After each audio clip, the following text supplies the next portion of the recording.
Karena memang yang mencatatkan itu wajib ya. Jadi kawin gereja, ya, kawin negara, lalu ada lembaga masyarakat, kawin adat. Ini kawin adat ini dia tidak bisa dicatatkan di negara dan tidak juga diakui oleh gereja. Tapi gereja menghormati itu. Gereja menghormati, menghargai. Sehingga gereja berusaha menghargai itu. Kalau dia kawinnya memang monogami, gereja mengharapkan mereka berdua itu konvalidasi yang kawin adat. Bukan kawin kena hukum adat, itu berbeda. Banyak.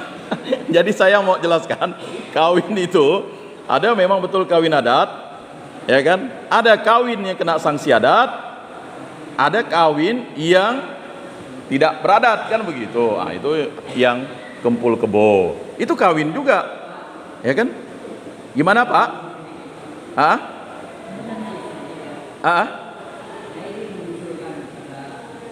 Ya, boleh Pak.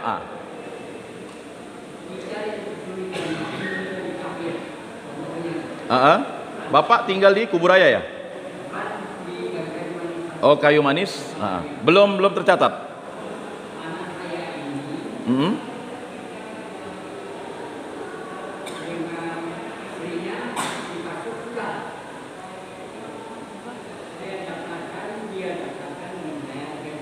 Iya. Belum diproses. Bapak siapkan datanya, nanti kita udah dimasukkan, Pak?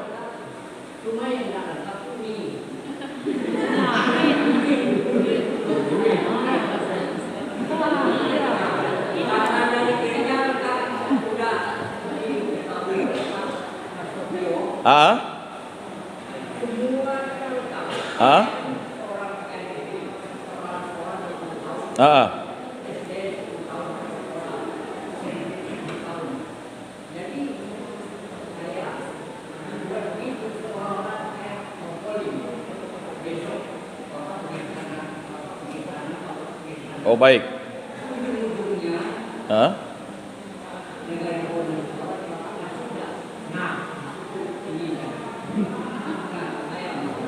Ya.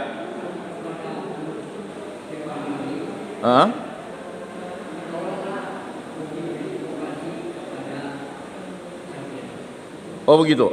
Baik.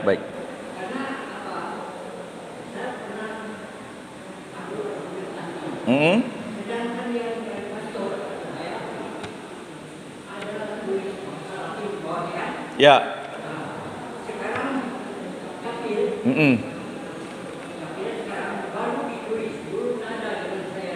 Oh ya.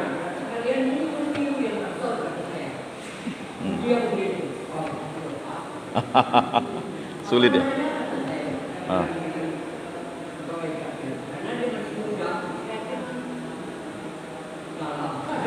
Ya Pak. Baik, makanya kita buat pendampingan ini Pak. Yang pertama kita mau tahu, karena nanti kita akan rekap masukan Bapak ini, kita di rapat kita ya. Nanti kan kita sampaikan ke seksi kerasulan keluarga, dan saya biasanya langsung sampaikan ke Pak Eda yang di kota ya. Kebetulan dia tadi kan ikut Korape Maria juga Pak, ya kan?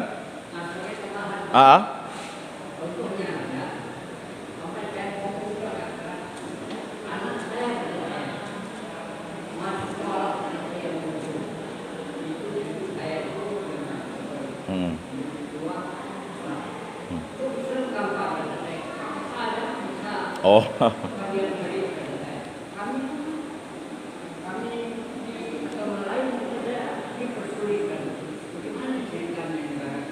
Oh. Baik. Itu sudah memang dulu waktu saya tugas di Bengkayang juga sudah saya utarakan dengan Capil. Capilnya juga memang itu undang-undang Pak. Khusus untuk perkawinan yang non-Islam atau non-Muslim itu memang harus pencatatan sipil.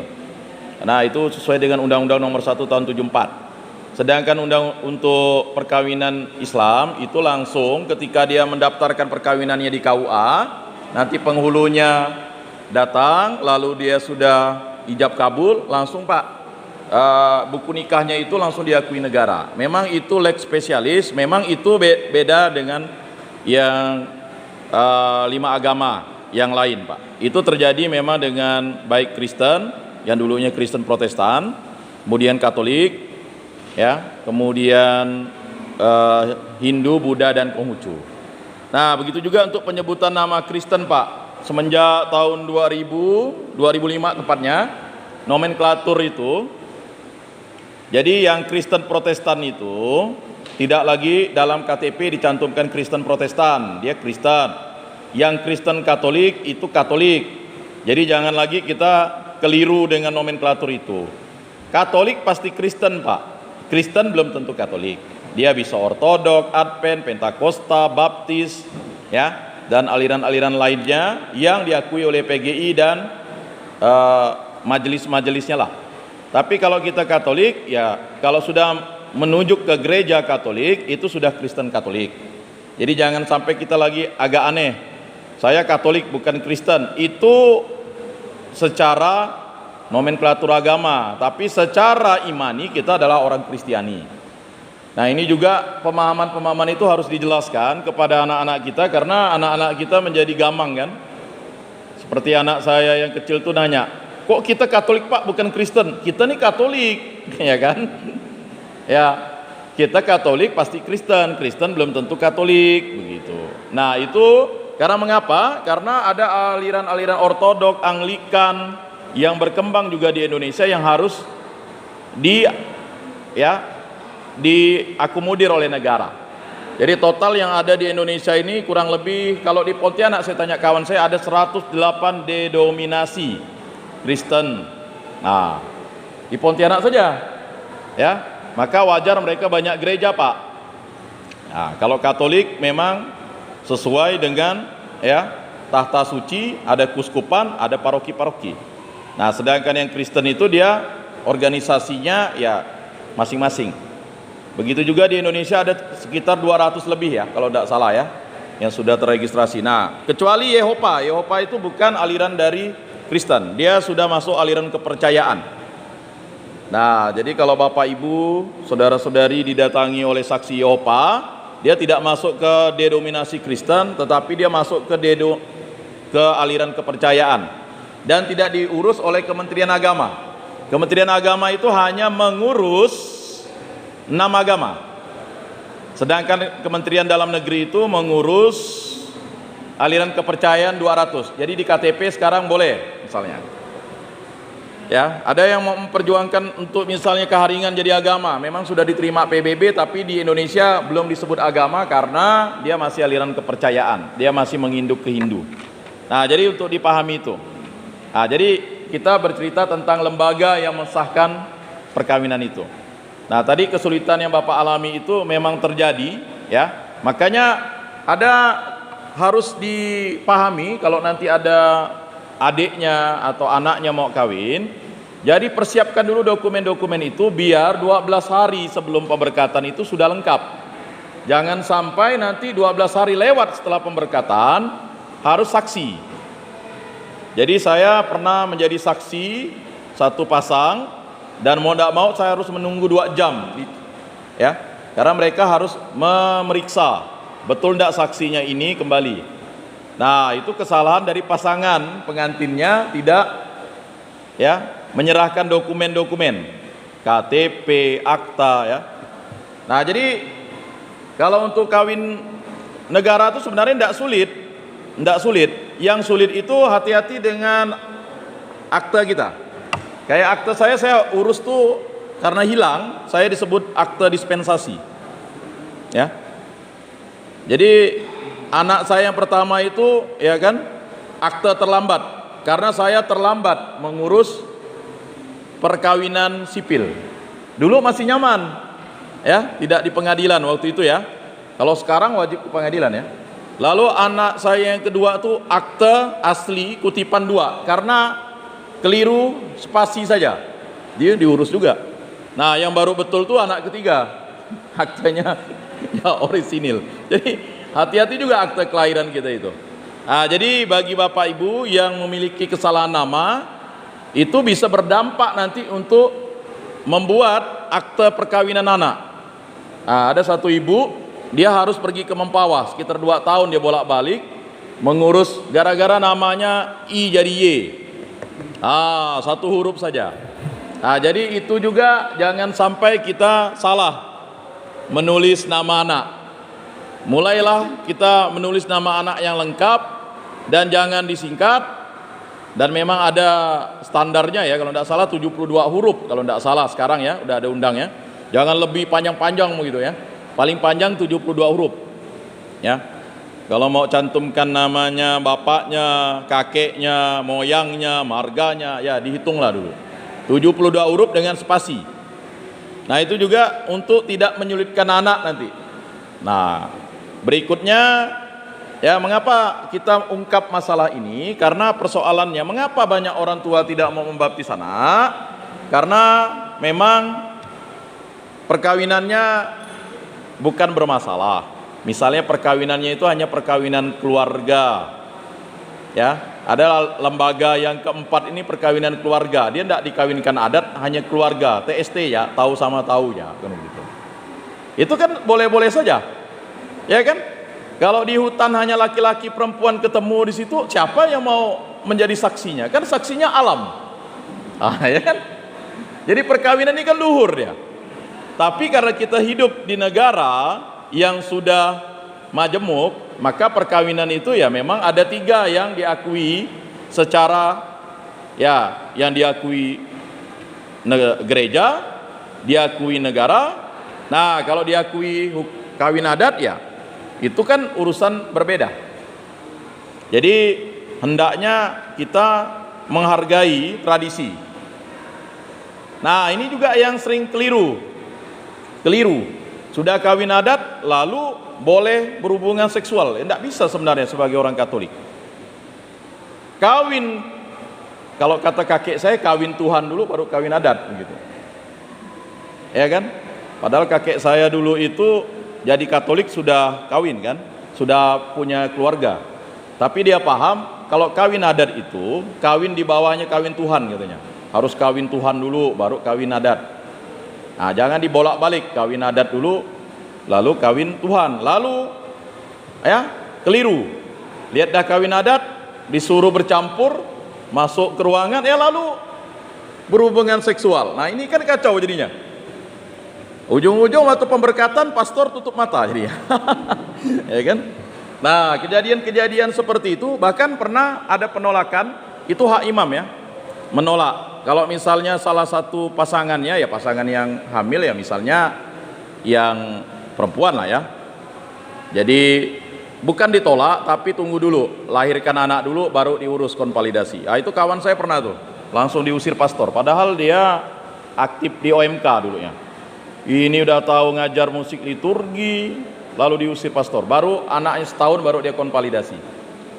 Jadi perlu dipahami bahwa perkawinan itu luhur. Makanya gereja Katolik memandang perkawinan itu ikatan yang sangat kuat. Sehingga bapak-bapak, ibu-ibu, ini sudah sepantasnya kita ya membaptis anak ya. Jadi baptis anak ini kan baptis balita. Kalau bisa usianya 40 hari sudah dibaptis. Tergantung situasi. Kalau misalnya bapak ibunya memang ada masalah, kontak pastor, hubungi pastor. Nah itu. Siapa tahu ada yang mau punya anak lagi kan begitu. Kemudian kalau misalnya anak itu hasil adopsi atau hasil angkat, lapor ke pastor supaya pastor tidak bingung gitu. Kapan hamilnya lalu punya anak katanya kan. Ini semua harus dijelaskan dulu kan. Jadi penjelasannya semua ke pastor atau minimal ke, kalau di tempat kita, ke brother yang memahami itu. Ya kan?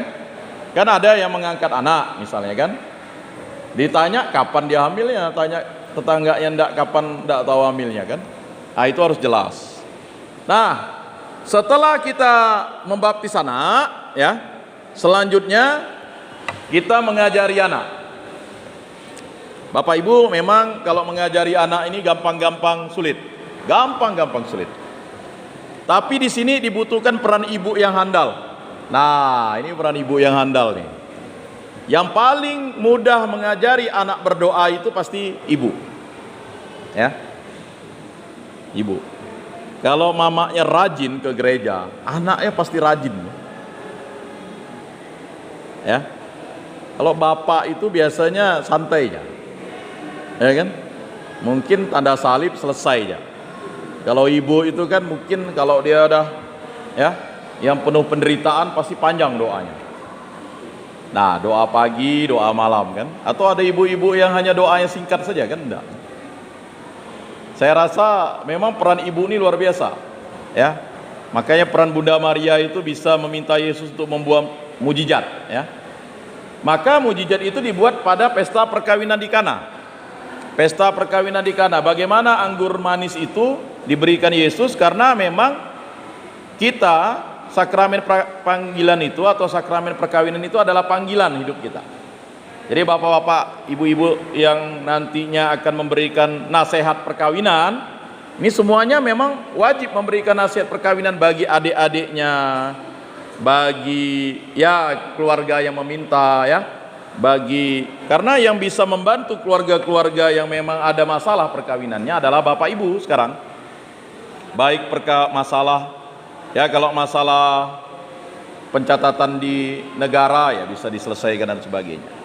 Nah, kita masih membongkar masalah umum ya yang terjadi ya. Mengapa bapak ibu misalnya terlambat misalnya membaptis anak. Nah, jadi tempo hari pengalaman tahun lalu kami pernah dapati, dia hanya baru kawin adat bapak ibu itu, tapi puji Tuhan tahun ini kalau tidak salah sudah konvalidasi dia. Jadi anehnya anaknya 2 sudah dibaptis, dia membaptis anaknya yang ketiga ya. Lalu kami tanya, rupanya mereka perkawinan adat ya. Ya akhirnya diberi tahu ke pastor, ya udah dikasih pengecualian lah. Karena alasannya dulu dia tinggal di Melawi jauh ke dalam, tetapi puji Tuhan di tahun 2021 kemarin Desember mereka akhirnya konvalidasi. Jadi bapak ibu itu sudah beres ya. Jadi membereskan perkawinan yang belum beres ini bukan hanya tugas mereka berdua, ini tugas kita bersama. Terutama bapak ibu yang di keluarga. Ya tadi mungkin kalau yang sudah berbeda iman itu memang cara penanganannya berbeda ya. Itu butuh yang namanya kesabaran. Karena gereja Katolik itu gereja yang sangat ya menjunjung tinggi perkawinan. Bahkan perkawinan itu bisa menjadi perkawinan beda gereja, perkawinan beda agama. Jadi yang beda gereja itu Katolik dengan ya Kristen Protestan. Ya. Nah, itu bisa. Kemudian Katolik dengan agama lain, 4 agama lain, Islam, ya, kemudian Hindu, Buddha, Konghucu bisa. Nah, hebat kan? Jadi agama Katolik ini luar biasa. Dia tidak memaksa orang untuk menjadi Katolik karena kawin, tetapi gereja memberikan kesempatan orang itu untuk berkeluarga dan nantinya dia mencintai Yesus, ya, dalam proses. Tetapi memang itu harus izin uskup sekarang yang beda agama. Yang beda gereja mungkin ada syarat-syarat khusus. Nah, makanya biasanya agak kesulitan. Saya lihat tetangga saya dulu, mohon maaf, ini kesulitan dia mendidik anaknya. Ya, padahal dia ya tentara dulunya ya. Dia Kristen Protestan, si istrinya Kristen Katolik kan dulu kan pakai itu. Oke, perkawinannya ya. Lalu anaknya 5. Anaknya itu bingung mau ke gereja Katolik atau ke gereja Kristen Protestan. Si bapak juga tidak membimbing anaknya ke Kristen Protestan. Si mama ya memang awalnya membimbing anaknya ke Katolik. Lalu akhirnya bingung, anak-anaknya 4 pindah ke agama yang lain. 1 aja tinggal Katolik. Tidak, yang 4 tidak juga ke Kristen Protestan, ya, ke agama lain. Nah ini kalau kawin beda gereja juga membingungkan juga kan. Nah makanya diutamakan lebih mudah mengayuh sampan itu kalau seirama kan begitu. Seirama. Kalau satu ke kiri, satu ke kanan, berputar-putar dia kan. Bahkan satu ke depan, satu ke belakang kan, tidak jalan-jalan gitu. Dan ini memang berat bagi bapak ibu yang menjalaninya. Ya, berat. resikonya berat. Kalau tidak dalam perjalanan tidak setia, si istri kembali ke agama asalnya. Begitu juga si suami kembali, ya. Nah, beberapa kasus memang ketika dia sudah kawin gereja, sudah punya anak, menghilang, ya. Lalu pindah ke agama, ya, atau melakukan perceraian di sipil. Nah, ini kan masalah. Masalah dalam proses pendidikan anak itu dimulai dari masalah perkawinan. Ini belum masalah ekonomi, ya, masalah perkawinan. Makanya tantangan untuk gereja kita pada abad ini adalah perkawinan. Di Skadau itu waktu tahun lalu kami ke sana, pastornya bilang sudah 100 kali pemberkatan perkawinan di sini. Perkawinan yang tercepat itu 1 minggu. 1 minggu setelah terima sakramen perkawinan, lalu minta cerai. Bayangkan. Jadi total ada 10 yang menggugat cerai istrinya atau suaminya. Bayangkan perkawinan Katolik, ya. Padahal dalam perkawinan Katolik itu, ya, tidak diperbolehkan perceraian. Apa yang dipersatukan Allah tidak boleh diceraikan oleh manusia.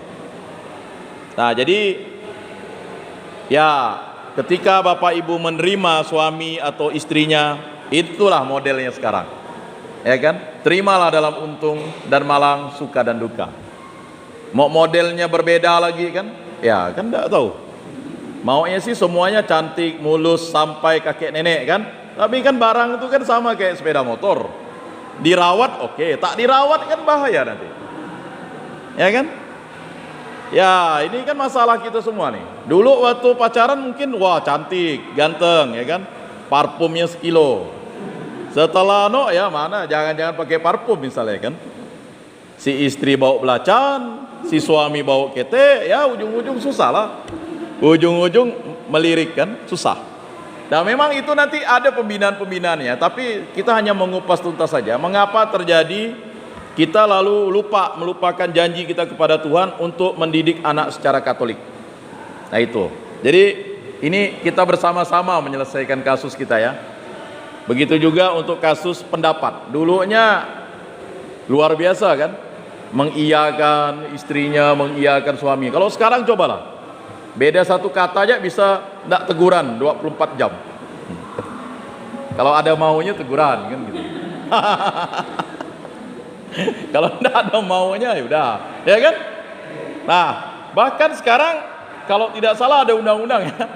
Katanya kalau memperkosa istri itu bisa digugat oleh istri, ya. Memperkosa suami. Ah, ini agak bingung juga kita. Ya, tapi itulah hukum. Ya. Jadi perkawinan itu ratum et consumatum itu harus diselenggarakan terus-menerus karena perkawinan itu luhur, ya, Bapak Ibu. Jadi ya, bagi yang memang mengalami kendala perkawinan, ya mohon maaf, ya kan. Kami laki-laki ini kan bisa mati angin. Tahu mati angin, ya? Kalau masuk angin bisa dikerok, kalau mati angin susah. Ya, ibu-ibu ngerti lah. Kalau perempuan tuh tetap jadi perempuan selamanya. Kalau laki-laki, ya kan, bisa hilang kejantanannya. Ya kan? Nah, itulah dalam suka dan duka, untung dan malang. Apapun yang terjadi, kesetiaan itulah yang diperjuangkan. Ya. Jadi masalah keluarga ini kan sebenarnya bukan hanya masalah seksualitas. Dia masalahnya kompleks sebenarnya. Tetapi mulainya keretakan itu adalah dimulai dari masalah seksualitas. Makanya gereja Katolik memandang masalah seksualitas itu, maka setiap hubungan segama itu, sanggama itu harus terbuka pada keturunan. Jadi siapa yang bertanggung jawab? Ya jelaslah suami atau istri yang sah kan. Kalau dengan orang lain ya perzinahan, ya tidak bisa tanggung jawab kan begitu. Kalau suami jajan di tempat luar untuk kesenangan, ya kacau. Nah, ini masalah-masalah yang dihadapi perkawinan zaman sekarang, ya. Sampai ada istilah, ya, yang penting kembali botolnya. Mana bisa begitu? Ya, kan? Ya, SLI, selingkuh itu indah. Ya tidak bisa, tidak ada keindahan. Ya kan? Nah, ini penting kita untuk penyelenggaraan perkawinan kita saling mengingatkan, saling menguatkan. Makanya tadi pada hari ini ada yang disebut dengan teologi doa. Teologi doa itu.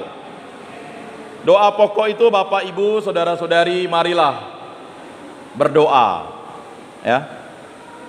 Minimal doa yang paling simple itu tanda salib.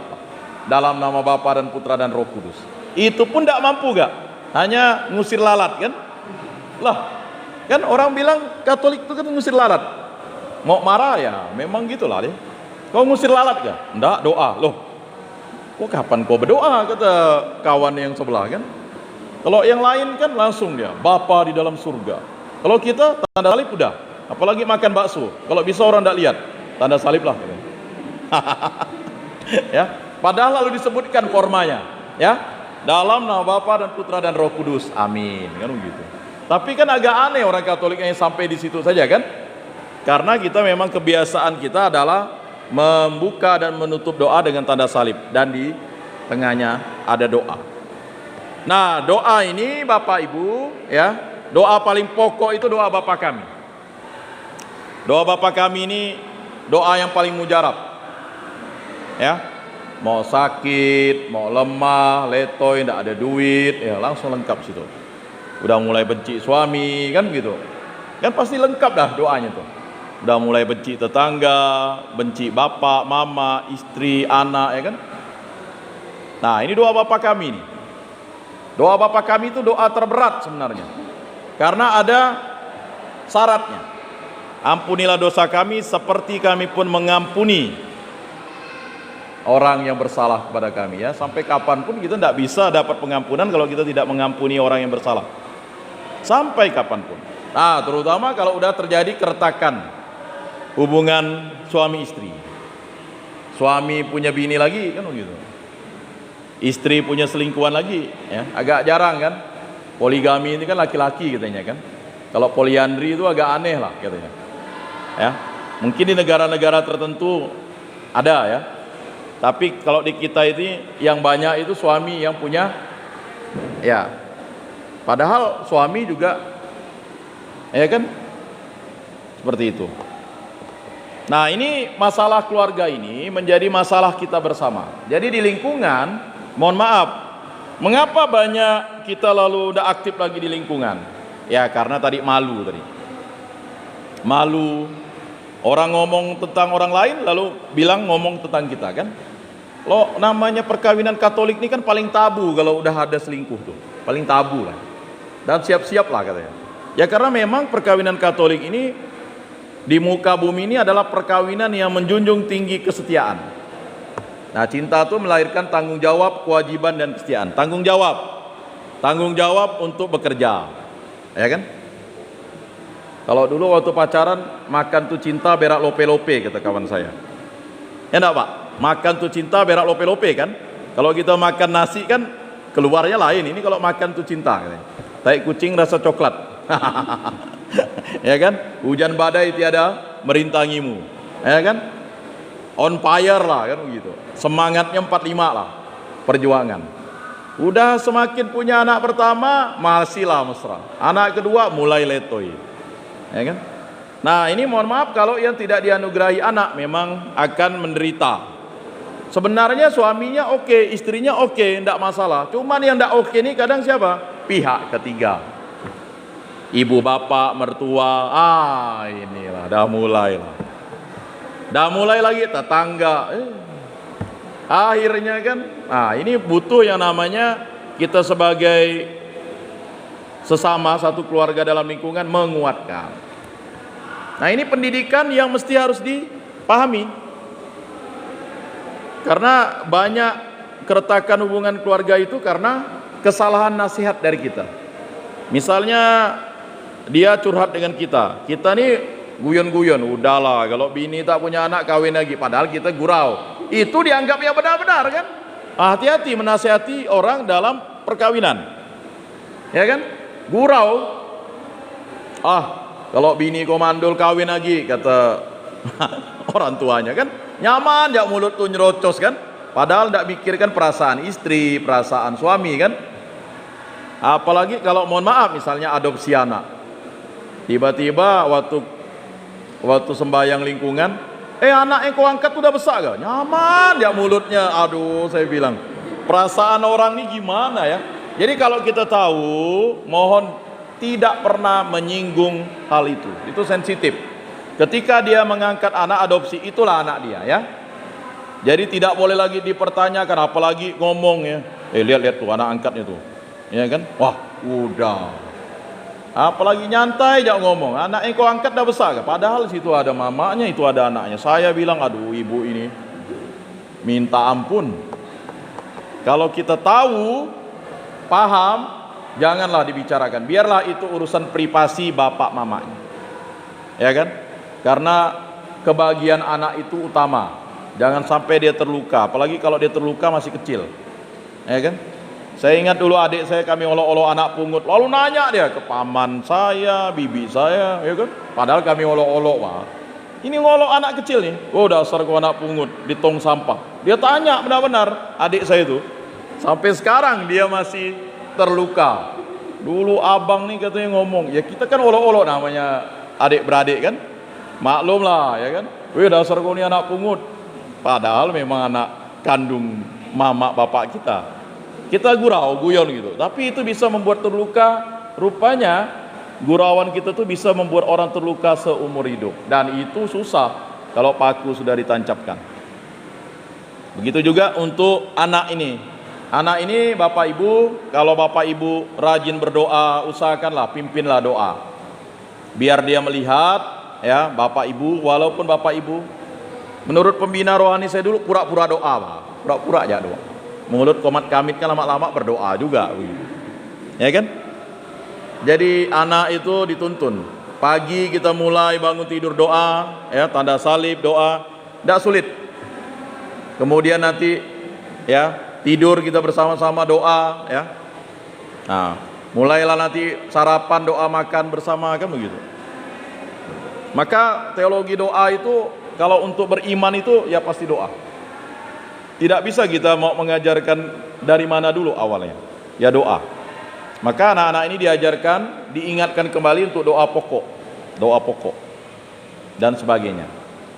Nah, terakhir pada pertemuan yang pertama ini, silakan Bapak Ibu, ya, mengajarkan doa-doa pokok itu kembali. Yang pertama adalah doa Bapa Kami, doa Salam Maria, doa kemuliaan, ya. Itu doa, ya. Saya ingat kalau 3 doa pokok itu tak hafal tuh bahaya gitu ya. Orang Katolik payah mati nanti, susah mati gitu ya. Karena itu doa terakhir gitu ya. Ya. Itu guyon seorang pastor, ya. Ya memang itu doa Bapa Kami, doa Salam Maria, doa kemuliaan. Lalu ada doa lain lagi yang paling utama. Doa Aku Percaya itu pastilah setiap minggu dia. Doa Saya Mengaku, ya. Lalu doa tobat, ya. Kemudian, ya, doa-doa lain itu di dalam Ada Bakti ini lengkap Bapak Ibu, ya. Semuanya ada, dari mulai doa untuk mendoakan anak, doa makan, doa malam, doa malaikat, ya, doa untuk pasangan kita. Ini lengkap, ya. Jadi kalau kita ini luar biasa orang Katolik. Buku doanya sudah diberikan gereja. Mau apa nih? Mau menolak bala pun di sini ada di sini. Ya kan? Ya. Kecuali doa untuk pengusiran setan memang itu tidak boleh, itu harus imam. Ya. Kecuali kalau kita misalnya minta perlindungan, ya. Nah, ini doa-doa di sini, ya, yang mesti dihafalkan itu doa dasar tadi itu, doa pokok. Nah, minggu depan baru kita masuk ke 10 perintah Allah, 5 perintah gereja, 4 kebenaran utama, ya. Kemudian ya 7 warna liturgi, hanya mengingatkan saja. Jadi seperti itu. Baik, demikianlah pertemuan kita pada hari ini. Mungkin ada absen ya? Mau di absen dulu, siapa perangkat kelasnya, Bu? Siapa, Bu? Siapa? Ada yang bawa kertas? Atau minta tolong Ibu ke sekretariat, Bu, minta kertas, Bu. Ambil ya. Ya, silakan di absen dulu. Nah, itu dijadikan data supaya kita tahu minat Bapak Ibu untuk mendidik. Nah, selanjutnya jika ada persoalan masalah perkawinan atau masalah-masalah lainnya, silakan kalau mau konsultasi ketemu langsung dengan saya. Kebetulan saya kerjanya di Bimas Katolik, ya, selaku penyuluh agama Katolik. di Kementerian Agama Kota Pontianak. Nah, kantor kami itu naik jadi lantai 2 tuh. Di lantai 2 Pak. Ya. Jadi yang sering belok di tikungan ada Jalan Jainuddin mau ke arah CU Katulistiwa Bakti, di tikungan itu ada kantor Kementerian Agama. Nah, jadi yang mau konsultasi, bimbingan dan penyuluhan khusus untuk masalah keluarga memang ya silakan. Jangan khawatir. Ya. Memang itulah tugas saya. Kalau enggak saya MGB nanti makan gaji buta, ya kan? Kalau enggak ada persoalan kan. Jadi kan aman-aman saja ya. Jadi kayak masalah Bapak tadi nanti saya tampung Pak. Nanti biasa kita akan diskusi dengan Capil atau biasa kita komunikasikan dengan Pemkot. Ya, bagaimana solusinya. Sebenarnya Pak, tahun lalu itu kami mau data sebenarnya. Sudah disampaikan ke ketua lingkungan. Cuman jumlah yang mau bukan kawin massal Pak sebenarnya. Kami mau ngajukan yang belum kawin sipil sebenarnya. Supaya ya bisa diurus massal gitu Pak. Yang di kota Pak, yang di Kuburaya kalau dia KTP-nya Kuburaya, si suami KTP kota enak Pak, bisa diurus di kota. Tapi kalau dia Kuburaya memang harus ke Kuburaya. Nah, agama lain tuh Konghucu tuh kemarin 200 pasang katanya. Sedangkan yang Katolik ini katanya belum ada. Yang maksudnya kita sudah mencoba mengumumkan ya dari tahun 2020, 2021 tuh kayaknya udah bebuih lah ngomongnya ya. Minta tolong yang belum perkawinan sipil silakan. Lalu yang belum perkawinan